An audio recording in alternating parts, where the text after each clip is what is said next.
अरे भाईसा, फिश मार्केटला गेली होती फिश आणायसाठी. पण काय सांगू तुम्हाला, एवढी गर्दी, म्हणजे त्यातनं वाकून फिश बघायला पण मला मिळाली नाही, इतकी गर्दी. आणि महाग एवढी, एवढे बोटा एवढे बांगडे 200 रुपयाला 4. कोलबी कोण सोलून देणार एवढ्या गर्दीमध्ये. म्हणून मच्छी न घेताच आली मी. भाज्या घेतल्या 8 दिवसाच्या आणि मटण घेतलं. मटण परवडलं मच्छीपेक्षा, एवढी मच्छी महाग.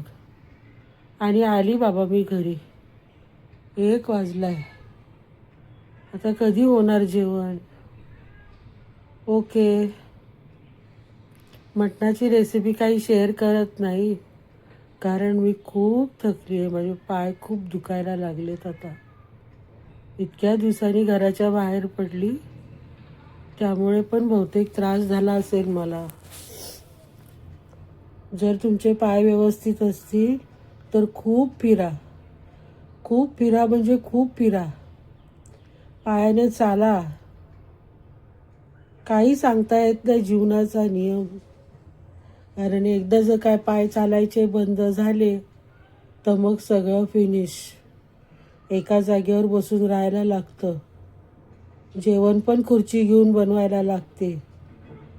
आणि पप्पाची चिडचिड सहन करायला लागते, ती वेगळी. त्यामुळे तुम्हाला पाय आहेत ना, चालता येतंय ना, चालून घ्या. कुठे जायचंय तिकडे जा. मन मोकळेपणाने फिरा आणि खूप चाला. माझी सगळ्यांना कळकळीची विनंती आहे, तब्येतीकडे लक्ष द्या, विशेष करून तुमच्या पायांकडे. त्यांच्याकडे दुर्लक्ष करू नका.